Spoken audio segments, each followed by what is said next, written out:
글로벌 큰 손들이 중국 쪽 돈을 뺀다는 신호가 되게 많이 나오고 있습니다. 그래서 이게 또 어떤 이슈에 대한 불길한 조짐일지 아니면 또 주식을 싸게 살 수 있는 절호의 기회일지 한번 얘기 좀 해보겠습니다. 일단 한국에서 아무래도 지난주 이슈됐던 건 역시 한미 정상회담이 아니었을까 싶습니다. 한국의 윤석열 대통령이 12년 만에 국빈 자격으로 미국에 갔다 왔죠. 그래서 4월 26일부터 30일까지 돌아왔죠. 돌아온 걸로 알고 있습니다. 그래서 연설도 하고 또 한미 동맹을 강화하는 그런 모습을 보여줬는데 거기에 이제 분노하는 게 중국이죠. 한미 관계가 굳건해질수록 열받는 국가 중에 하나가 중국인데 아주 신랄한 비판을 했습니다. 윤 대통령 미국 팔에 안길 준비 보여줘. 아주 미국의 팔에 폭 안긴다 이런 표현을 썼고 윤 대통령이 판도라의 상자를 여는 중이라면서 비판을 했습니다. 이런 연설을 듣고 그리고 피 흘릴 것이다. 아니 중국은 진짜 이렇게 피 흘린다, 불에 타 죽는다 이런 말을 되게 좋아하는지 모르겠어요. 그래서 중국 쪽에서 반드시 머리가 깨지고 피를 흘릴 것.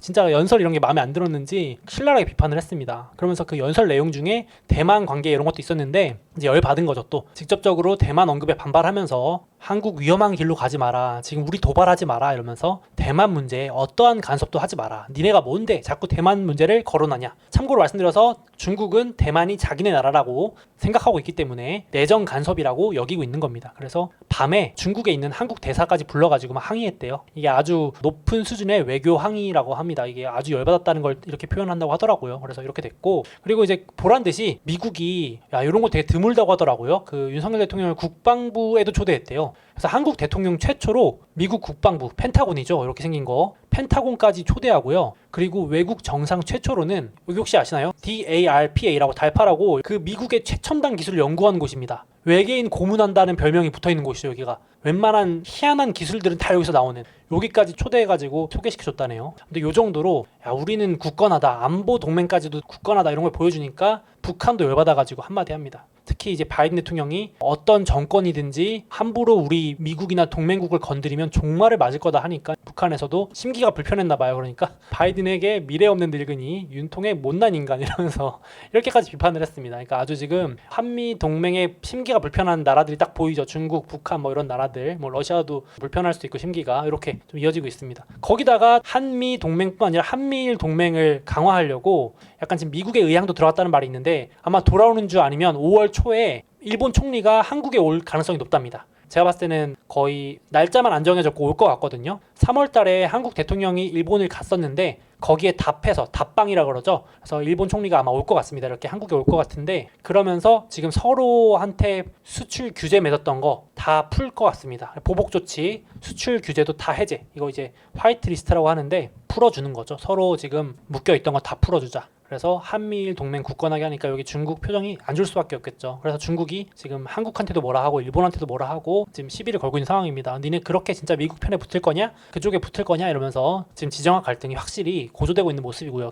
그래서 중국이 또 이번에 뭐라 그러냐면은 니네들 지금 미국한테 가스라이팅 당하고 있는 거다 한국아 이러면서 한국 반도체 괴롭히는 미국이 동맹이냐 완전히 지금 꼬봉이다. 한국은 완전히 미국의 속국이 될 것이고 동맹이 아니다. 정신 차려라. 너네들 완전히 당하는 거다. 이렇게까지 경고를 하고 있습니다. 그러니까 중국은 확실히 미국이랑 한국이랑 반도체 이렇게 동맹하는 거는 당연히 싫겠죠. 지금 미국이 반도체 제재를 하니까. 그래서 이번 주에 한국에도 크게 났던 기사가 이제 미국에서 한국 측에다가 앞으로 중국에다가 반도체 주지 마라 이렇게 언급을 했었죠. 앞으로 미국이 중국한테 주는 반도체 끊으면 너네도 주지 마. 그래서 중국 반도체 끝내자 이렇게 하는 거니까 저게 무슨 동맹이냐. 지금 삼성이랑 하이닉스 적지 않았는데 지금 중국에다 빨리 팔아야지 뭐 하는 거냐 하면서 전형적인 괴롭힘 형태라고 얘기하고 있습니다. 중국 입장에선 그렇게 보이겠죠. 그래서 같은 편 못하게 말을 세게 하고 있는 표현이고요. 그리고 지금 중국도 이제 미국한테 자기네들이 당하고만 있지 않겠다라면서 공격적으로 나섭니다. 보복을 시작하는데 이거 세게 나오더라고요. 최근 들어서 더 이게 빈번해지기 시작했대요. 뭐냐면 중국에 있는 미국 기업들 압수수색 들어간답니다. 와, 지금 대놓고 이제 미국하고 붙어보자라는 게 점점 나오는 거죠. 그래서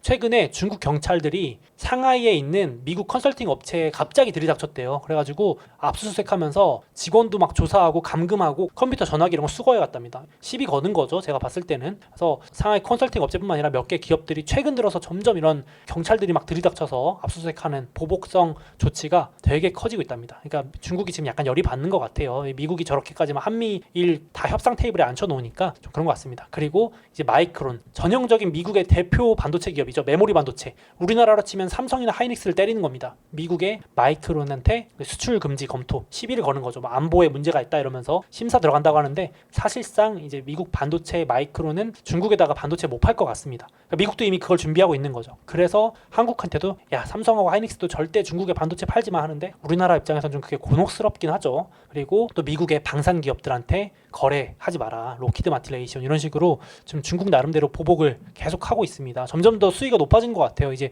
기업들 압수수색까지 하면서 하고 있다는 얘기가 나올 정도니까요. 근데 이제 미국도 안 봐줍니다. 옛날 같았으면 그러지 마라 뭐 이랬을 텐데, 이번 주에는 아예 그냥 알리바바랑 텐센트까지 때리겠다. 야, 이거 중국의 대표 빅테크잖아요. 니네들 클라우드, 니네들 때문에 중국의 주요 방산업체, 우리가 블랙리스트로 해놓은 기업들이 데이터를 저장할 수가 있고 보관할 수 있다. 이 클라우드 니네들 다 나쁜 놈들이다, 한통속이다, 이렇게 통제 명단까지 올린다고 합니다. 이러면은 미국하고 중국 기업 간의 어떤 수출 수입이 거의 끊기는 거죠. 지금 분명히 알리바바랑 텐센트한테 반도체 납품하는 미국 기업들이 많을 텐데, 마이크론도 있을 수 있고, 그래서 미국도 지금 가만히 안 있는 상황입니다. 계속 나오고 있습니다. 그래서 좀 상황이 악화되고 있고, 그래서 이번 주에 ASML이라고 하는 네덜란드의 전 세계 1등 최첨단 반도체 장비 회사 CEO가 작심 발언을 했습니다. 야, 이거 지금 보니까 미국이 중국을 너무 때리는데 이 중국 반도체만 더 키워주는 꼴이 됐다. 지금 중국이 완전히 열받아가지고 아예 작심하고 반도체 키우고 있다, 밀어주게 하고 있다 하면서 약간 걱정된다는 말을 했습니다. 그러니까 야, 미국 지금 실수 중이다. 왜냐하면 지금 당장은 반도체 장비 우리 거 못 쓰니까, 여기 게 없으면 최첨단 반도체를 못 만듭니다. 그러니까 미국이 도와달라고 하는 거거든요. 네덜란드 기업인 ASML한테 제발 중국한테 반도체 최신 장비 팔지 마 했는데, 어쨌든 지금 이렇게 때릴수록 더 중국은 이 악물고 최신형 반도체 장비 만들려고 돈을 때려붓고 있다. 그래서 지금 곧 따라올 수 있다라는 걱정되는 발언도 하더라고요. 물론 최소 몇 년에서 10년 가까이 걸린대요. 그리고 자기네들이 이제 잡힐 것 같진 않지만, 지금 중국의 반도체 장비 자급률, 자기들이 만드는 장비 자체 제작 비율이 급증하고 있다고 합니다. 걱정이 된다고 하더라고요. 너무 미국이 때려서 괜히 일만 커지게 만드는 거 아니냐. 왜냐면 당장 ASML은 중국에 못 파니까 매출도 안 좋아지고 중간에 껴가지고 미국이랑 중국한테 팔아야 되는 입장인데, 우리나라랑 비슷하죠. 미중 사이에 껴가지고 수출하는 기업인데 곤란해서 계속 이렇게 말하는 것 같습니다. 그래서 실제로도 지금 중국은 앞서 말씀드렸듯이 미국의 대표 메모리 반도체인 마이크론을 때리고 자기 기업 양쯔 메모리라고 합니다. 삼성 하이닉스 마이크론 다음으로 아직 점유율은 낮지만 요 메모리 반도체 엄청난 돈 밀어준다고 아예 발표를 하고 있고요, 대놓고. 광동성 반도체 프로젝트라 그래서 이게 우리나라로 치면 그런 거 아닐까요? 용인이나 막 평택에 삼성 하이닉스 허브 있듯이 광둥성이라는 그 지역에다가 막 96조 거의 100조 원에 달하는 돈을 때려박아가지고 미국 반도체 따라잡겠다고 지금 하고 있는 건데, 이게 자국 기업 밀어주는 게 더 빨라진다는 우려가 좀 커지고 있습니다. 야, 이렇게 되면은 한국도 참 안심하기는, 물론 기술 격차가 있긴 하겠지만 돈이 워낙 돈인지라 따라붙는 속도도 만만치 않을 것 같습니다. 중국이 작심하고 또 하는 것 같고요. 그래서 지금 미중이 점점 관계가 악화되는 사례들이 계속 나오고 있고, 대표적으로 이번 주에 많이 주목받았던 사례가 요겁니다. 기사 보신 분도 있을 텐데, 중국이 외교할 때 상징적으로 보내는 게 판다거든요. 중국의 국보죠, 판다. 이 판다곰이 미국한테 20년 전에 2마리의 판다를 줬습니다. 중국이 선물이죠. 외교로 2003년에 그때 중국이 무역 개방하고 WTO에 들어가고 나서 미국한테 성의의 표시로 국보로 아끼는 판다를 보냈었는데, 이번 달에 돌려보냈습니다. 이제 여기 판다 한 마리가 중국으로 돌아갔어요. 요 사진이 좀 보면은 판다가 좀 상태가 안 좋다는 느낌이 있잖아요. 그래가지고 중국인들이 야, 미국인들이 저거 학대한다, 우리 국보인 판다를 학대한다, 그래서 빨리 가져오자, 지금 미국인들하고 우리하고 사이도 안 좋은데 돌아오자, 이런 요청도 많았다고 합니다. 근데 이제 미국인들도 내심 안 좋아했대요. 이게 1년에 10억씩 줘야 된대요, 중국한테. 대여가 공짜가 아니래요. 선물이 아니고 1년에 10억 원 정도씩 미국이 중국한테 줘야 되는 거예요, 대여료로. 그래서 야, 쟤네들은 판다 가지고 장사를 하냐, 돈벌이 수단이야, 이러면서 되게 미국인들도 내심 안 좋아했는데 이제 그래서 돌려보냈답니다. 그래서 2마리 보냈는데 안타깝게도 한 마리는 미국에 사망을 해가지고 지금 중국인들이 안 그래도 더 야, 이거 미국인들이 저거 판다 학대하는 거 아니냐, 빨리 돌려오자 해가지고 이번 주 4월 말에 미국에 있던 판다가 돌아갔습니다. 그래서 이게 미중 판다 외교의 끝이다, 20년 만에 미국 관계가 극단적으로 지금 치닫는 상징적인 신호다, 이렇게 해석하는 분들도 있더라고요. 그래서 저도 이제 흥미로워서 가져왔는데, 선물로 줬던 판다를 회수해 간 거죠. 이것도 좀 흥미로웠습니다. 그래서 이런 사례도 있을 정도로 지금 미중 관계가 많이 안 좋아지는 조짐이 보이는데, 특히 이번 주에 주목받았던 게 이거였죠. 레이 달리오라고 세계 최대 헤지펀드의 창업자인 레이 달리오가 중국에 최근 2주 동안 갔다 왔습니다. 참고로 레이달리오는 약간 친중론자라고도 평가를 받죠. 중국에 대해서 상당히 우호적이고 본인도 말했어요.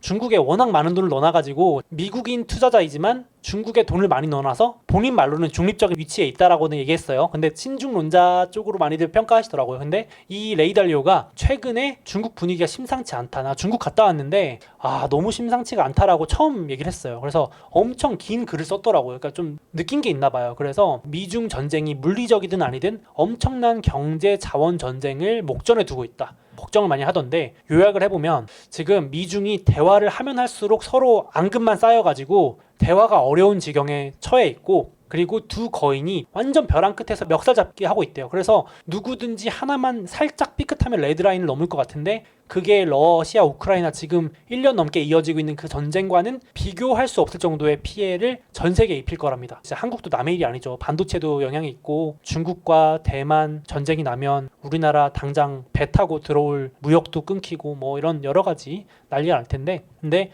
레이달리오가 이렇게 말했어요. 미국이 선을 넘을 가능성이 높대요. 그래서 2024년에 미국 대선이 있는데 대선을 앞두고 더더욱 미국이 이런 정치적인 영향도 있기 때문에 중국을 압박할 가능성이 더 크대요. 계속 미국이 더 도발할 가능성이 크대요. 거기다가 최근에 중국 가보니까 시진핑도 이번에 연임하면서 더욱더 독자적으로 바뀌었대요. 의사결정을 더 혼자 하려고 그런다네요. 최고위층 엘리트들도 옛날에는 그래도 지도부, 수뇌부들하고 대화를 해서 결정을 했는데 요즘은 더 독단적으로 많이 하려고 바뀌었대요. 그래서 지금 의사결정이 안 돼서 까딱하면은 진짜 돌이킬 수 없다라고 걱정 섞인 경고를 좀 했습니다. 레이달리오가 참고로 2025년 뭐 요때 가능하다 그랬는데 이렇게 임박하다는 얘기는 처음 한 겁니다. 그러니까 상당히 더 고조되고 있다라고 보시면 될 것 같아요. 분위기가. 그래서 미국의 한 외신에서도 계속 요 상황을 업데이트합니다. 지금 인도태평양 우리나라가 여기 떡하니 있습니다. 한국이 있는 이 지도가 계속 외신들이 주목하고 있는 지도가 돼버렸는데 이 인도태평양 부근의 화약고라는 거죠. 여기 보시면 진짜 중국이 여기 있고 대만이 여기 있고 한국 여기 있는데 중국, 북한, 러시아 이렇게 전선이 거의 형성됐고 지금 대만, 한국, 여기 한미일 이렇게 라인입니다. 거의 지금 그래서 한국은 여기 껴있는데요. 와 여기 보시면 중국, 북한, 러시아, 한미일 이쪽 동남아 이쪽이 완전 화약고입니다. 그러니까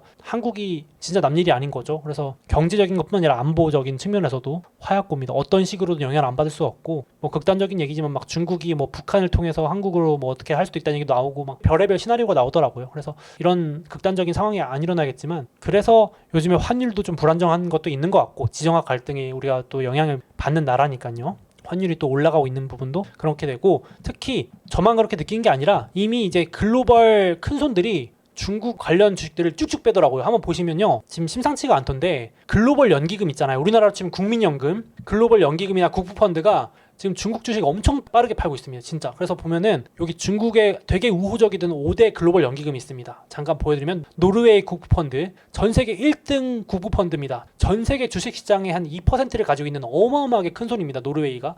싱가포르 국부펀드, 아부다비, 캐나다 5대 국민연금 국부펀드가 있는데 얘네들이 지금 고점 대비 85%다 털었습니다. 거의. 그리고 작년 말 대비 지금 3개월밖에 안 지났는데 30% 줄였답니다. 지금 거의 뭐 도망치듯이 나가고 있다고 보시면 될 것 같아요. 그래서 외신에서 보니까 사실상 중국 주식에 발을 걸쳐놓는 수준으로만 남겨놓고 다 팔았다. 그쵸. 85% 팔았으면 다 판 거죠. 그리고 1, 2년간 어떤 제재나 이슈가 튀어나올지 너무 불확실해가지고 리스크 대비 보상에 대한 기대치가 너무 낮아서 팔았다라고 얘기를 하더라고요. 그래서 이런 것도 있고 그리고 미국의 큰손들도 대표적으로 정보 빠른 사모펀드 PE와 VC 벤처 캐피털리스트 중국에 본토 투자하는 금액이 5년 내 최저입니다. 전년 대비 86% 거의 뭐 투자 안 한다고 봐야겠죠. 그러니까 이제 금융 전쟁이 일어날지 경제 전쟁이 일어날지 모르겠지만 불확실성에 대비하면서 거의 지금 중국 다 손 떼는 느낌입니다. 중국 주식이 거의 바닥 수준인데도 안 들어간다는 얘기죠. 그렇게 되고 미국 기관들도 한 달 새에 중국 주식 던졌습니다. 리오프닝 기대에 중국 경기 회복한다는 얘기 있는데도 100조 넘게 던진 겁니다. 그래서 지금 중국 주식이 4월 한 달 동안 거의 20년 내 최악의 한 달이었답니다. 아이러니하죠. 지금 나스닥 급등하고 막 빅테크, 메가테크 급등하는데 중국 주식은 한 달 동안 최악의 한 달을 보냈다네요. 조용하게. 그래서 지금 보시면 연기금, 미국 기관, 사모펀드, 벤처 캐피털리스트 다 파는 겁니다. 그러니까 지금 아무도 안 사는 거죠. 중국 주식을.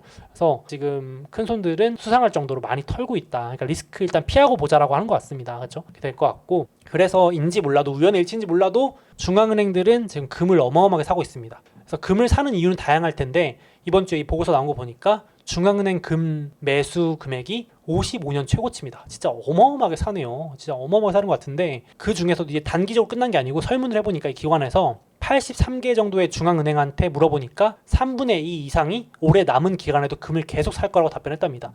왜 살 건데요? 라고 물어보니까 이유는 여러 가지인데 대표적으로 3개입니다. 침체가 올 것 같기도 하고, 지정학, 아까 말씀드린 미중 갈등에 대한 혹은 러시아 우크라이나에 대한 해지 우려 때문에 금만한 게 없다고 여기는 거죠, 중앙은행은. 그리고 인플레, 고인플레 해지 이렇게 되겠습니다. 그래서 이것 때문인데 어쨌든 요 안에도 이제 지정학도 리스크도 들어있다. 그래서 뭐 복합적이겠지만 미중 갈등만 본 건 아니겠지만 이런 요인으로도 금 수요도 계속 유지되고 있는 것 같아요. 금 가격도 빠지지도 않고 최고가 부근에서 계속 유지되고 있는 거 보면 참 이런 우려가 계속 있는 것 같습니다. 그래서 이 부분은 좀 눈여겨봐야 될 것 같고요. 지금 그래서 미중 갈등 우려 때문에 물론 뭐 폭락한 건 아닌데 반도체 주식만 좀 나홀로 빠졌습니다. 반도체 ETF만 지난주 기준으로 좀 많이 빠졌어요. 그래서 3% 4%인데 여기 보시면 반도체 ETF인데요. 최고점에서 한 30% 정도 빠져 있습니다. 그래서 사실 지금 제가 방송 키기 전에 한국인들 순매수 규모 보니까 한국인 이번 주 순매수 상위권에 반도체 ETF랑 반도체 3배 레버리지 썩슬이라고 하는데 이런 거 엄청 사시더라고요. 그러니까 한국 분들은 이게 기회라고 보시는 것 같아요.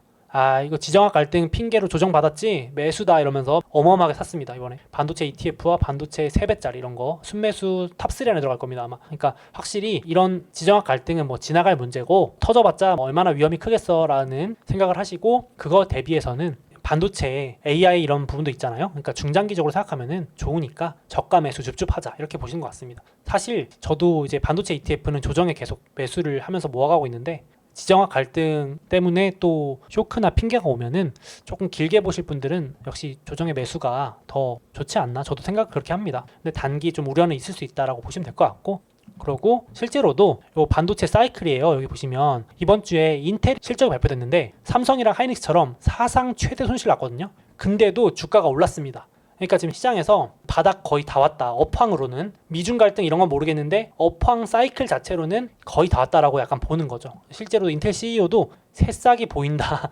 지금 진짜 최악인데 올해 연말 정도면은 PC 이런 것들도 재고 좀 떨어질 것 같고 신규 주문 때문에 이제 시장 정상화 될 것 같다. 이런 말 하니까 주가가 막 급등하기도 했거든요. 인텔도. 그래서 지금 요 반도체 사이클 보시면 지금 여기죠. 가격이 하락하면서 반도체 인기 없는데 이제 어느 순간부터는 또 이제 스멀스멀 AI든 반도체 시장 경기 회복하면서 수요 늘어나고 이렇게 사이클이잖아요. 그래서 지금 시장에서는 거의 다 왔다고 생각하는 것 같아요. 반도체 주식들 빠져봤자 이제 얼마 안 남았다. 올 여름 하반기 안에 바닥 통과한다. 이렇게 보는 것 같습니다. 그리고 TSMC도 CEO가 지금 불황인 거 맞는데 AI 쪽이 너무 수요가 세가지고 사이클이 더 빨라질 것 같아서 투자 더 늘릴 계획이다. 그래야 다음 사이클에 더 앞서갈 수 있기 때문에 삼성이랑 하이닉스 경쟁사잖아요. 어떻게 보면은. 그래서 이렇게 공격적으로 발언을 했습니다. 업계 1위가. 이것도 참고하시면 될 것 같아요. 그래서 저도 뭐 개인적으로는 역시 사이클 산업이니까 이렇게 조정이 거의 20-30% 왔을 때 자주 오지 않는 이런 하락장일 때 사 모아놓는 거는 괜찮을 것 같습니다. 단 지정학 리스크는 조금 조심할 필요는 있다. 이거 참고하시면 될 것 같아요.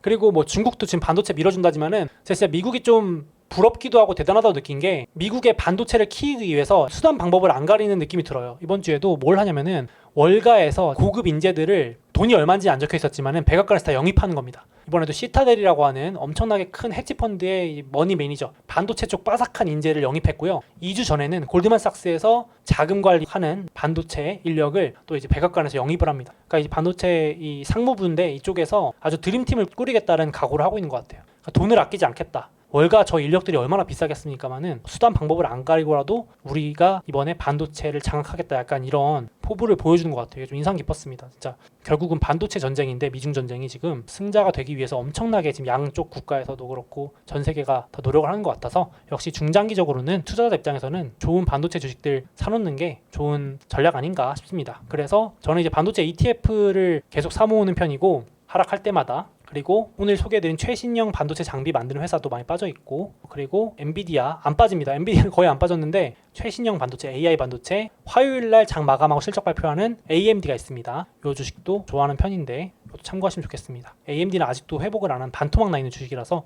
참고하시고 제가 돌아오는 주에 실적 발표 나오고 나서 또 브리핑 한번 해드리겠습니다. 물론 미중 갈등에 따른 조정이 올 수 있으니까 그 부분은 유의가 꼭 필요하겠습니다. 다음으로 올해 4월부터 미성년 자녀 비대면 계좌 개설이 가능해졌는데요. 요즘 그래서 증권사들에서 다양한 이벤트를 진행 중이라 잠깐 소개 좀 해드리려고 합니다. 특히 미래에셋증권, KB증권, 삼성증권 등이 이벤트를 진행 중인데, 먼저 미래에셋증권 같은 경우는 최대 6만 원까지 투자 축하금이나 지원금 지급해주는 이벤트를 하고 있습니다. 예를 들어서 자녀분 계좌 만들면 2만 원 축하금, 그리고 부모님 계좌와 결합하면 또 만 원 추가로 주고요. 또 그리고 자녀분 계좌로 100만 원 이상 사주시면 3만 원 추가로 지급해준다고 합니다. 제가 다른 증권사들하고 쭉 봤을 때 현재 이벤트 진행 중인 증권사 중에서는 가장 많은 금액을 지급해주는 것 같습니다. 6만 원이면요. 그 외에도 KB증권 같은 경우도 최대 3만 원 지급하는 이벤트를 하고 있고, 또 그 외에도 추첨 통한 경품 증정 이벤트도 하고 있습니다. 여기 진행 기간 참고해주시고, 그리고 삼성증권도 비슷하게 선착순으로 최대 15,000원까지 문화상품권 지급하는 이벤트를 하고 있습니다. 그래서 혹시 미성년 자녀 있으신 구독자분들께서 계좌 개설하실 때 또 이벤트 참고하시라고 소개를 해드려봤고요. 이 증권사별로 이벤트 상세 내용이 조금씩 다를 수도 있고 기준도 다를 수 있기 때문에 꼭 직접 이벤트 내용 확인해 보시고 날짜나 조건 등 확인해 보시고 참여하시면 좋을 것 같습니다.